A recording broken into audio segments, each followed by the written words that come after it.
We're going to talk about communication in this brief video. So communication is key. It doesn't matter how well we do anything when it comes to planning or scheming or figuring out problems if we don't communicate it properly. So I'm going to start out with probably the most important concept that I have to share, and it's called the rabbit effect. And everyone here and you and watching this video, you've probably heard of this concept before, but let me summarize it for you as briefly as I can. There's a book about it. There are articles about this, but this little story is called the rabbit effect. And they were a team of scientists, and it's not great that they were doing this on animals, but it happened, so I'm telling you the story, right? They did a study with these rabbits where they fed them unhealthy food, and they were studying the effects of that on their bodies when it came to things like cholesterol or fat gain and their general health, triglycerides in their bloodstream, things like that. And they found out that in one of their control groups, they found something really, really weird. One of the batches of rabbits that were fed unhealthy food really didn't have that many negative effects. Their cholesterol wasn't really high. Their triglycerides weren't really very high. They didn't have an excessive amount of fat gain. And the researchers were puzzled. They're like, oh my gosh, like, what's happening with this? So they started digging and digging and digging and digging. And they found out that there was a caretaker for this certain batch of rabbits that would love them and pet them and talk to them and care for them and like hand feed them. And she was just like really into these rabbits and really loved them. And so they thought to themselves, could this batch be affected by the way she's treating them? So like any good researcher, they simulated it again with a different batch under her care, and the same thing came to pass. They weren't looking for this, but they found it nonetheless. That the increase in care, in concern, in nurture, in loving. Now, we as foremen and in construction as superintendents, we don't talk about love a lot, right? But we're humans. There's no reason we can't talk about it, right? We have to love our people. And if you show a sincere amount of care for the people on your crew, they will perform better. They will perform higher. Their health will improve. It's called the rabbit effect. And it really speaks to how we can lead with our crews and our workers out in the field. I'll tell you a quick story. This is super fun. I fly all around the country, and in fact, to prove some of my qualifications, I work with a dirt company with Petticoat Schmidt in Florida. They do underground utilities, they do grading. They're a great company. They're really jamming and doing great things with their people. Massive amount of training. I work with other civil contractors around the United States. I was flying to Florida on Southwest Airlines, and if you've ever flown Southwest, you probably know that sometimes you have a stop, meaning a changeover. You'll get off the plane, switch planes, then you'll go to the rest of your destination.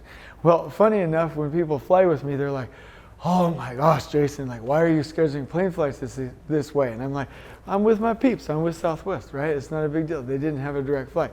And so the other day I was thinking to myself, like, I'll switch.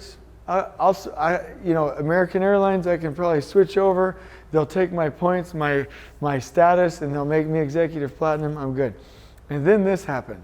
And it's hard not to get emotional when things like that happen, but I had my daughter, Ava, and Eli with me, and Katie and I paid their own way to go with me to Florida, to Jacksonville, Florida. By the way, if anybody hasn't been to Jacksonville, like, that place is jamming. Like, that, who knew? Like, that place is really cool. But we were flying to Jacksonville, Florida, and the pilot comes out. We're waiting in line, and he looks at my little guy, and he's like, hey little man, do you want to help me prep this plane?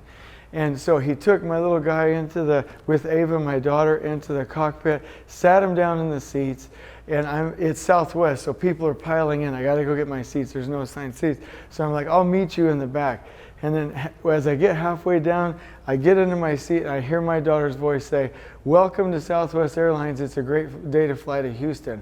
My kids are like on the loudspeaker on this plane, and they're taking pictures, and they're like having fun, and the pilots are like loving them up. I will never, ever not fly Southwest Airlines. Ever. I don't care if I switch planes 7 times. Those are my people. Like, I will not do it. Like, I can't believe I had the thought in the first place. They sing to me. They tell me jokes. I've had Southwest Airlines people doing, as they're climbing, they'll say, you know, we're a little bit tired tonight. We're just going to find a different way to pass out the nuts. That's back when they had nuts. They literally dumped the box. As they were going up, they dumped it out, and it was coming over the seats and down, and we were all grabbing for it. They literally did that. And on the way to Hawaii one time, they sang to us. The other time, they got the boxes of the snacks, and they had us do row races where we had to see how fast we could get it to the end of the plane. These are my people. You will increase your ability, increase your career, elevate yourself. They will push you up. You will magnetize the best people, and you will get the best production when you form a culture, when you have the beliefs and the actions of your social group be so stinking fun that people just want to perform. When you can get them to connect and believe, that's when life gets remarkable. I remember in a book, and it was kind of sad, there was a man that retired after 40 years, and he was in a retirement party, and he had one of those like Jerry Maguire moments where he just told the truth. And he said, for the last 40 years, this company has had the work of my hands when they could have had the work of my heart for no additional money. And the point there is that we have an amazing opportunity to connect and to communicate with the people on our crews, with the workers that make the difference, for people with families. We can go send that person home to their little boy and their daughter happier than when he came to work, to where when he comes home, he wants to go bounce little Johnny on his knee or go play basketball or something, instead of being like, oh my gosh, today was horrible. It's all about how we treat people. It's called the rabbit effect. And so I really recommend that positivity become one of the mainstays of your communication for everything that you do on the project site. Now I'll close out with this. That first part's the most important, but there are 3 different types of learning. There's 5, but the 3 most commonly used are auditory, visual, and kinesthetic. So people that learn that are auditory, you'll see them, see, I'm using the word see, but you'll see them turn their ear towards you, and they'll be like, what did you say?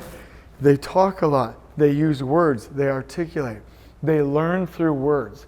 Visual people, like if I'm looking at somebody, I take in that whole their whole person. I look at them with my eyes. I say things like I see or watch, right? I'm visual. I want to draw. Look at me with my arms right now. I'm visual. Like I'm telling you with my hands visually what's going on. Kinesthetic people just have to touch it. There really isn't a lot of auditory or visual communication that will work. You have to know that with your workers. So when you're communicating with them, know that there are different styles. There are books on this. You can take, like I said, Unleash the Power Within by Tony Robbins. There's Rapport Leadership International courses, Power Communication. Like I said, there's a number of resources for you to go get better at this. But the point is that everyone communicates and learns differently, and you have to find the way that your people communicate. I'll tell you a quick little story and then we'll be done. There's a Lego exercise that's pretty neat. And we do those in foreman and field engineer and superintendent boot camps, where we build a little 12, 14-piece Lego set, and then we have those same Lego pieces over here, and we ask 3 people to reassemble this. And there's an observer that can go to the middle and watch and explain. Look, observe, explain. He can't touch it. She can't touch it. Explain. And then that communicator can hear what that person's saying and then go tell the builder right here how to piece it together. It always happens that they do not get this right. And so what happens is if somebody is coming at me that's kinesthetic and I'm visual, they're like, well, I think you put the red block on the blue and then you do, and I'm like, hold on. Tell me on my hands, right? Where's the red block go and where does the blue block go? And then you'll see the kinesthetic person freak out a little bit. Their eyes will go up and they're like, well, I think the red block goes on there. And you're like, no, back down here. Show me on my hands. and you realize there's no freaking way to talk to each other. We don't understand each other. And that shows up at work. We have to hit these people where they learn, where they're at. There is no such thing as you telling somebody something and them just getting it naturally the first time. You have to tell them 7 times in their method of learning, their method of communicating before they get it. So that whole, yeah, I told them and they didn't do it. Yeah, I told them and they didn't do it. Yeah, I told them and they did. I don't care who you told. Communicate for understanding.